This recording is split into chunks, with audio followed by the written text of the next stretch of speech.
नमस्कार। आरबीएफ में आप सभी दर्शकों का स्वागत है। आज हम आपको मिलवाने जा रहे हैं डॉक्टर वैभव सुराना से। डॉक्टर वैभव सुराना एक दंत चिकित्सक है। डॉक्टर साहब, बहुत बहुत स्वागत है आपका आरबीएफ में। नमस्कार। आरबीएफ के सभी दर्शकों का और श्रोताओं का नमस्कार। सर, हमें और हमारे दर्शकों को ये बताइए कि दांतों की सावधानी और सुरक्षा के लिए हमें क्या करना चाहिए। देखिए, अभी जैसे जैसे समय बढ़ रहा है वैसे वैसे दांतों से संबंधित समस्याएं बहुत अधिक हो रही हैं।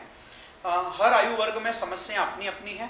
बच्चों में मीठा खाने के कारण और जैसे हम बोलते अधिक रात में दूध पी के सोने के कारण जो केरीज होती हैं, सड़न होती हैं मीठा खाने के कारण। बड़ों में हम देखें तो सावधानियां नहीं रखने के कारण जो सड़न होती है, दांतों की खराबी होती है।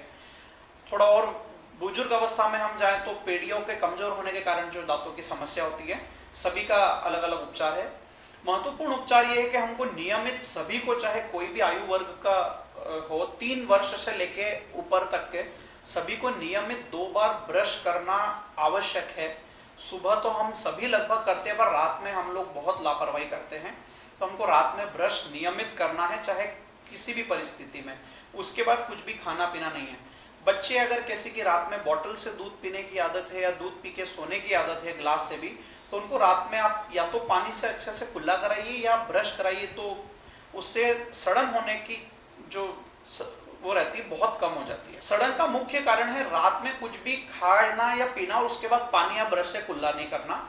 बच्चों में समस्या सबसे अधिक है। जो बच्चे बोतल से, जैसे बहुत सी आदत होती है कि बोतल लगा के और वो सो जाते हैं, रात भर उनके बोतल लगी रहती है, हर रात में भी उठ के दूध पीने की आदत है। जब भी दूध पिलाएं, मना उसका नहीं है, बस उनको आप पानी से अच्छे से दांतों को साफ जरूर कर दें, तो उनको सड़न उसमें निश्चित रुक जाएगी। एक चीज और है कि हमारे यहाँ जो युवा वर्ग है, युवा वर्ग बहुत सी देखा जाए कि अधिकतर नशीली गलियों से गुजरता है। तम्बाकू, गुटखा, पाउच, सिगरेट वगैरह सभी चीज़ें लेता है और उन्हें मतलब अपने शरीर में या जो भी है उनसे उनके दांतों को कितना नुकसान है। देखिए, सबसे ज्यादा नुकसान तो इन चीजों को सबसे पहले ओरल कैविटी है, दांतों को ही है। उनमें शुरुआत होती है, दांतों का जो कलर है वो लाल हो जाता है, खराब होते हैं। धीरे धीरे प्रभाव मसूड़ों पे पड़ने लगता है। मसूड़ों से वो प्रभाव और अगर बढ़ता है तो ये नशीली पदार्थों से कैंसर तक की बीमारियां होती हैं। इसमें मैं ये जोड़ना चाहूंगा कि सुपारी भी बहुत घातक है। जो सिर्फ सोचते हैं हम तंबाकू नहीं खाते, हम सुपारी खाते हैं। सुपारी बहुत घातक है। वो हमारे फाइब्रस बैंड बनाती है और जो मुंह कम खुलने की बीमारी है उसका मुख्य कारण सुपारी है। इसलिए आप हमको ध्यान रखना है कि किसी भी तरह का नशा वर्जित है और दांतों की और ओरल कैविटी पे सबसे गंभीर परिणाम है। अच्छा, दांतों की बीमारियों के बाद में उनके इलाज को लेकर भी कई सारी भ्रांतियां लोगों में फैली हुई है। जी जी। जैसे मैं आपको एक भ्रांति बताऊं कि कुछ लोगों का मानना है कि दांतों को जब साफ करवाया जाता है तो उसके बाद उनको लगता है कि हम कुछ खट्टा नहीं खा सकते हैं या बहुत कुछ दिक्कत आती है, तो वो क्या है? निश्चित ये बहुत भ्रांतियां हैं, लेकिन मैं आपको बताना चाहूंगा रिंकेश जी कि दांतों की सफाई अगर आपने समय रहते करवा ली है तो आप यकीन मानिए वो आपकी दांतों की उम्र बढ़ाता है। अब बहुत सी बार ये होता है कि मरीज जब बहुत अधिक दांतों की स्थिति खराब हो जाती है जब सफाई के लिए आता है, हड्डी की पकड़ छूटने के कारण फिर उसमें झंझनाहट आना, दांतों पे खट्टा लगना, जैसा आप बता रहे वो लगता है। हम ऐसा मान्यता है कि आप हमेशा साल या 1.5 साल 2 साल में एक बार आप दांतों की सफाई कराते रहिए। आपके दांतों और मसूड़ों का जीवन बहुत अधिक बढ़ता है और दांतों की समस्या बहुत कम रहती है। ये केवल भ्रांति है बहुत अच्छी, जिसको हम पेरियोडोंटाइटिस आम भाषा में पायरिया कहते हैं। अगर उनके मरीज सफाई कराते हैं तो उनको समस्या ज्यादा रहती है, लेकिन उसका यह मतलब नहीं है कि वो सफाई ना कराएं।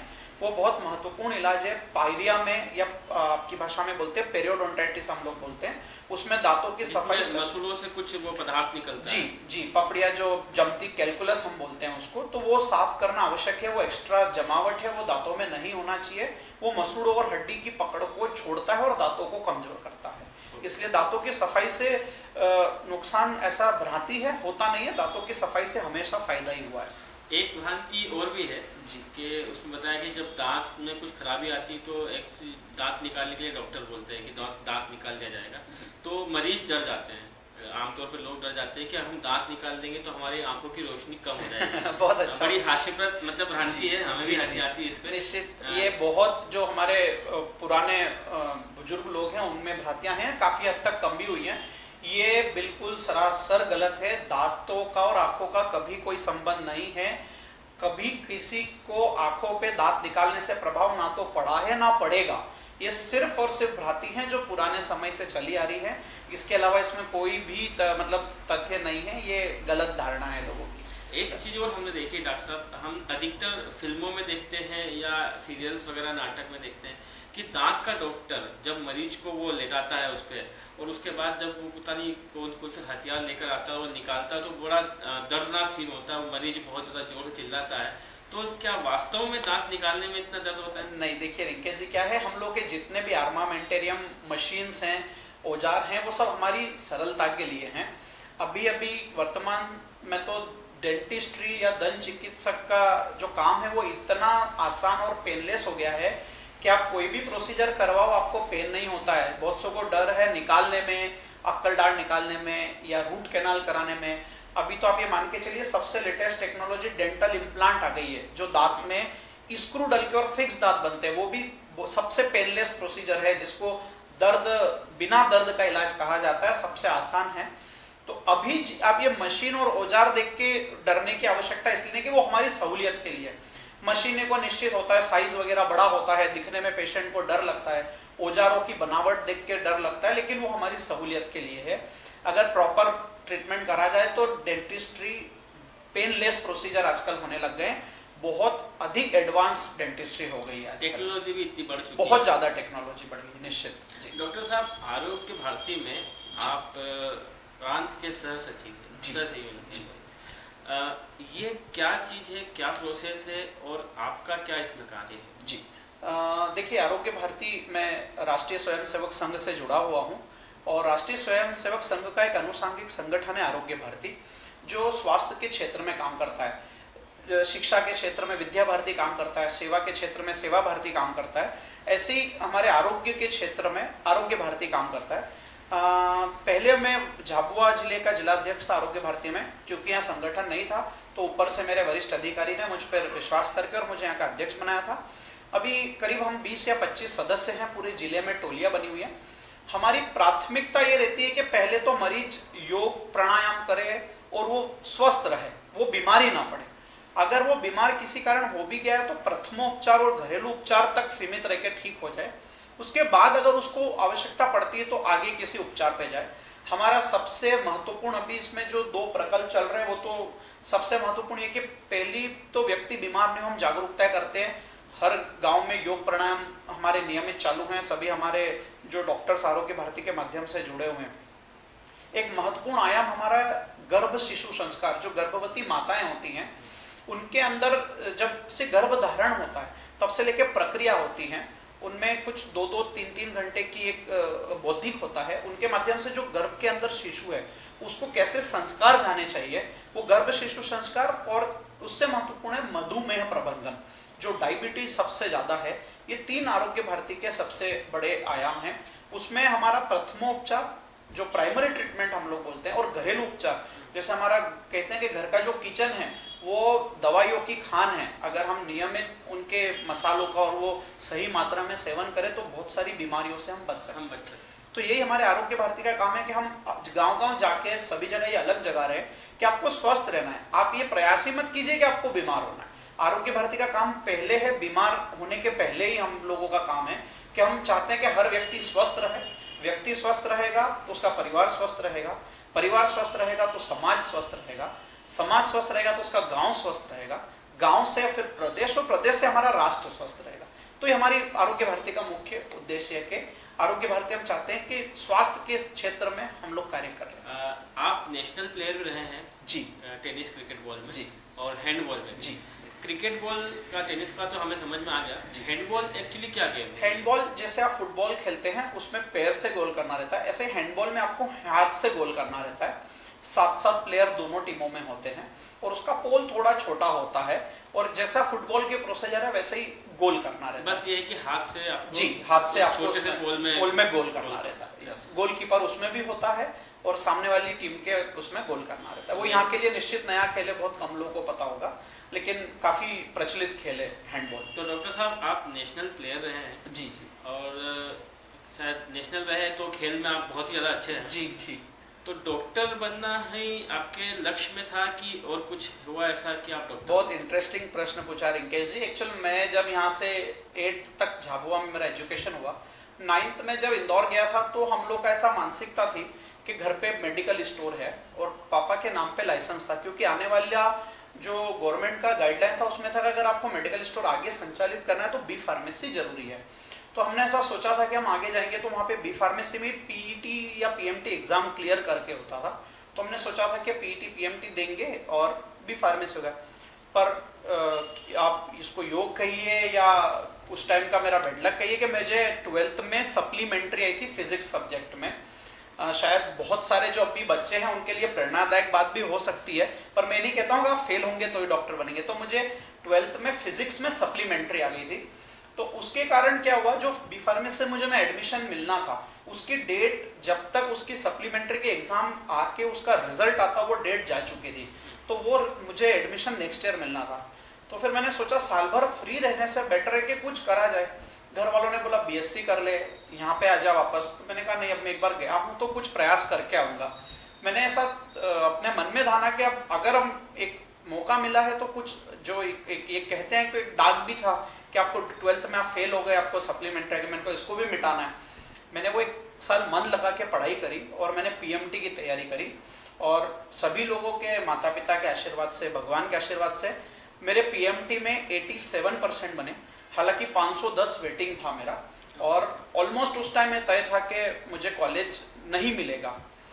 एमबीबीएस जाने का लक्ष्य था, लेकिन फिर जब पापा ने यहाँ 2-4 लोगों के बात करी तो उनका ऐसा कहना था कि एमबीबीएस मिल भी रहा तो आप उसको छोड़ के बीडीएस करवा दीजिए, क्योंकि मैं अपने जिले का पहला दंत चिकित्सक हूँ। जिले में जो वास करते हैं, बाहर से कोई आके प्रैक्टिस कर रहे हैं तो वो उनकी अलग बात है। जिले का मैं पहला दंत चिकित्सक हूँ, और उस टाइम बहुत नया था। कोई भी, कुछ लोगों का था कि अरे यार ये डॉक्टर नहीं बोलते हैं बीडीएस को, कुछ लोग। लेकिन फिर एक जीवन ज्योति हॉस्पिटल में डॉक्टर काले थे, वो एमडी मेडिसिन थे और बहुत जाने माने डॉक्टर थे।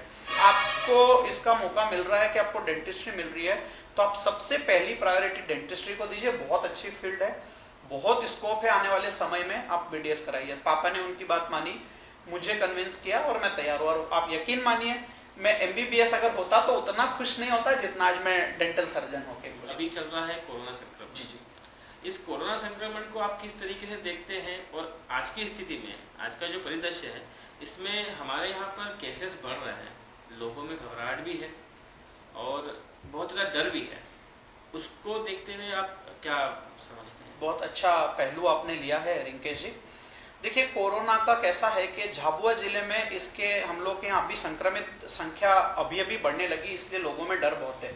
निश्चित भी है, अब डर होना स्वाभाविक से मैं नहीं कहता हूँ, लेकिन जो दहशत इसकी है मरीजों में वो बहुत गलत है।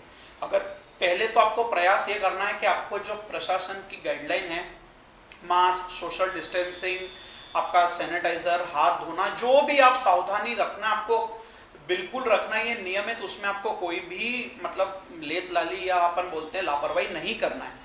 दहशत के कारण, आपके डर के कारण बॉडी की इम्यूनिटी एकदम डाउन होती है, संक्रमण का खतरा और अधिक होता है। आप यकीन मानिए, मैं, हो सकता है बहुत से लोग मेरी बात से सहमत हो नहीं हो, लेकिन साधारण सर्दी जुकाम बुखार के अलावा कोरोना में ऐसा कोई बड़ा लक्षण नहीं है। अगर आप समय रहते इसके प्रति जागरूक रहें, आप जांच करवा लें और अगर इसका इलाज ले लें, तो निश्चित मानिए हमारे पूरे भारत देश में मृत्यु दर कोरोना से ना के बराबर है। नहीं, क्योंकि भारतवर्ष में अभी हाल फिलहाल जो मौसम चल रहा है वो मौसम बरसात का है, और इसी मौसम में सर्दी, खांसी, जुकाम, बुखार आम बात है, बच्चों से लेकर के बूढ़ों तक। तो क्या उसे कोरोना से जोड़ दिया जाएगा? नहीं, बिल्कुल नहीं। अगर फीवर आता है तो आप नॉर्मल, आप डॉक्टर को दिखाइए, हॉस्पिटल में दिखाइए। अगर सिम्टम्स नहीं होंगे तो सर्दी जुकाम बुखार का आपको दवाई दिया जाएगा। अगर उनको लगेगा कि आपको सिम्टम्स है तो आप उसकी जांच भी कराने में मत घबराइए। पहले जांच हम लोग के यहाँ झाबुआ में नहीं हुआ करती थी, इंदौर में दिन भर में 200 जांच होती थी। इंदौर में दिन भर में लगभग एक बार में 4000 जांच आती है, जो 2 घंटे में रिजल्ट आ जाता है। तो आप मान के चलिए कि कितनी अधिक जांचें बढ़ी हैं। झाबुआ में हम लोग के यहाँ मशीन है, जांचें शुरू हो गई हैं। तो जैसे जैसे जांच बढ़ेगी आप यकीन मानिए संक्रमितों का आंकड़ा भी बढ़ेगा, लेकिन उससे पैनिक होने की, डरने की बिल्कुल भी आवश्यकता नहीं है। लेकिन कई सारी शिकायत है जिला चिकित्सालय को लेकर के कि वहाँ पर जब भी कोई मरीज जाता है तो डॉक्टर उन्हें देखता नहीं है, ठीक से ट्रीट नहीं करते, उन्हें दूर से ही भगा दिया जाता है। एक्सवाइजेड ऐसी शिकायतें डॉक्टर्स के लिए नहीं, देखिए मैं इसमें बिल्कुल मैं सहमत इसलिए नहीं हो सकता रिंकेश जी, क्षमा चाहता हूँ।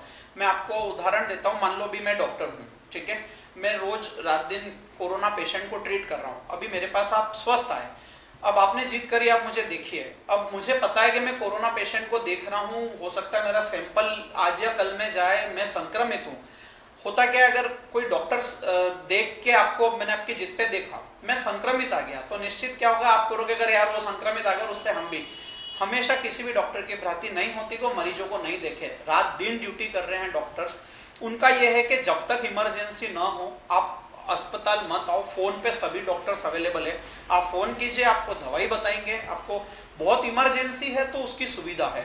पर अभी अभी क्या है, नॉर्मल सर्दी जुकाम बुखार में भी अगर देख रहे हैं, क्योंकि हम डॉक्टर्स की लाइफ हमेशा रिस्क पे हैं, मैं डेंटल सर्जन हूँ, हम हाईएस्ट रिस्क पे। कब कौन पेशेंट अगर संक्रमित आया तो हमको संक्रमण होना निश्चित है। हम चाहते हैं हमसे संक्रमित कोई और होके ना जाए, इसलिए हम लोग बहुत सी बार पेशेंट को मना कर देते हैं, दूर से बोल देते हैं कि आपको आवश्यकता नहीं है, तो आप रुकिए, आप मेडिसिन फोन पे ले लीजिए, और अगर कुछ ज्यादा है तो फिर उसकी भी अलग डॉक्टर्स हैं। ये शिकायत हम ये कह सकते हैं कि भावनात्मक शिकायत। जी बिल्कुल भावनात्मक है, और मेरा बाकी भी लोगों से मैं ये भी नहीं कहता कि कुछ हर परिस्थिति में जनता ही गलत है, बट हमको डॉक्टरों की भी मनोदशा समझना पड़ेगी। एक डर और घबराहट लोगों में और देखी गई है जी, जब उनका सैंपलिंग होता है जी, उसके बाद वो और अपना उनका परिवार पूरा घबरा जाता है, चाहे बाद में उनकी रिपोर्ट नेगेटिव आए, पर ऐसा जरूर होता है। उन लोगों के लिए आप कुछ कहना? बिल्कुल, बहुत अच्छा एक और पहलू, ये मैंने पहले भी कहीं सुझाव दिया था। अगर मेरा पहले तो निवेदन है, जो भी अपना सैंपल दे रहे हैं, जैसे मैंने अगर आज मेरा सैंपल दिया है, तो जो सैंपल दे रहा है ये उसकी सामाजिक दायित्व बनता है कि वो अपने आप को और अपने परिवार को जब तक उसकी रिपोर्ट नहीं आ जाती है अपने घर पे क्वारंटाइन रखे, किसी से मिले जुले नहीं। भगवान न चाहे अगर उनकी रिपोर्ट पॉजिटिव आती है तो उन 2-3 दिनों में, क्योंकि इंदौर आजकल अगर जांच के लिए जाता है तो 2 दिन में रिजल्ट्स आते हैं, अगर उनमें संक्रमण होता है तो वो 2-3 दिन में बहुत लोगों के संपर्क में आने से बच जाएंगे, तो निश्चित वो चेन हम लोग ब्रेक करने में बहुत। और घबराने का तो मैंने पहले भी मना किया है रिंकेश जी कि आप बिल्कुल मत डरिए। अगर आप डरेंगे नहीं तो कोरोना, आप यकीन मानिए 100 वर्ष की बुजुर्ग महिला से लेके और 15 दिन के बच्चे भी कोरोना को हरा के आए हैं, तो हम लोग तो सब रिष्ट पुष्ट हैं, हमारी इम्यूनिटी बहुत अच्छी है। और झाबुआ में तो वैसे ही यहाँ पे वातावरण, मौसम ऐसा है कि यहाँ के लोगों की इम्यूनिटी बहुत अच्छी है। कई लोगों को बीपी की शिकायत होती है, ब्लड प्रेशर की, मधुमेह की शिकायत होती है, शुगर की, ऐसी कई सारी बीमारियां जिनको होती है, उनको अपने दांत निकलवाने में या कैविटी को सही करने में कोई परेशानी आ सकती है, या उनमें कोई सावधानी अलग से रखना है, क्या हो सकता है? बिल्कुल, बहुत अच्छा प्रश्न है एक बार फिर रिंकेश जी आपका। देखिए, जहां तक कुछ सर्जिकल प्रोसीजर की बात है, दांत निकालने में या कोई सर्जरी करनी है, तो हमें ब्लड प्रेशर और शुगर मॉनिटर करना आवश्यक है। रूट कैनाल करने में या डेंटल फिलिंग करने में उनका बहुत बड़ा कुछ ऐसा पैरामीटर नहीं है कि शुगर है तो आप रूट कैनाल नहीं कर सकते, या ब्लड प्रेशर है तो रूट कैनाल नहीं कर सकते। लोगों को इस बारे में भी डर है कि हमें शुगर है या हमें ब्लड प्रेशर की शिकायत है तो हमें दांत का इलाज नहीं, निश्चित उसमें ऐसा है कि आप सिर्फ अगर दांत निकलवाना है या कोई सर्जिकल प्रोसीजर कराना है आपको, तो इन 2 चीजों को आपको जांच कराना है। एंटीबायोटिक कवरेज में आप हो सकता है, पहले की गाइडलाइन और अभी की गाइडलाइन में बहुत जमीन आसमान का फर्क है, क्योंकि पहले ऐसा था कि अगर शुगर कुछ 140 भी होती थी तो दांत निकाला नहीं जाता था, लेकिन अभी रिसेंट गाइडलाइन में ऐसा है कि 150-160 तक भी एंटीबायोटिक कवरेज में हम लोग एक्सट्रैक्शन करते हैं। क्योंकि शुगर का कैसा है कि हम लोग के यहाँ दांत निकलवाने के लिए एक एज के बाद ही पेशेंट आता, 50-60 साल के बाद, और उनको निश्चित 80% लोगों को ये ब्लड प्रेशर और शुगर आम बात है। हम प्रिकॉशन पूरा रखते हैं, ब्लड प्रेशर चेक करके उनका निकालते हैं। ब्लड प्रेशर नॉर्मल होना आवश्यक है, नहीं तो जो खून निकलता है प्रोसीजर के बाद में, सर्जिकल हो या दांत निकल, वो थोड़ा सा कभी कभी लंबे टाइम तक रहता है, तो वो हमको ध्यान रखने की आवश्यकता। बाकी ऐसा नहीं है कि ब्लड प्रेशर और शुगर है तो डेंटल ट्रीटमेंट नहीं हो सकता है। आप एंटीबायोटिक कवरेज दीजिए, शुगर आपका अगर कंट्रोल नहीं है तो जो एमडी उनका ट्रीटमेंट कर रहा है उससे कुछ डोज कम ज्यादा करके वो कंट्रोल करके 1 या 2 दिन में हम लोग प्रोसीजर कर सकते हैं। ऐसा कुछ भी ये नहीं कि नहीं किया जा सकता। बिल्कुल। डॉक्टर साहब, आरबीएफ में आने के लिए आपका बहुत बहुत धन्यवाद, बहुत धन्यवाद।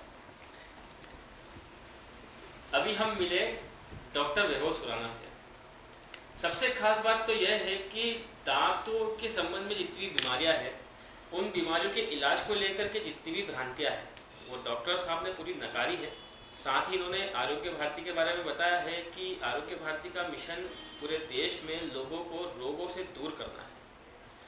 और डॉक्टर साहब ने यह भी बताया है कि कोरोना संक्रमण में, इस संक्रमण काल को लेकर के लोग घबराए नहीं और हिम्मत रखें, सावधानी रखें, सुरक्षा रखें, हम इससे जीत जाएंगे।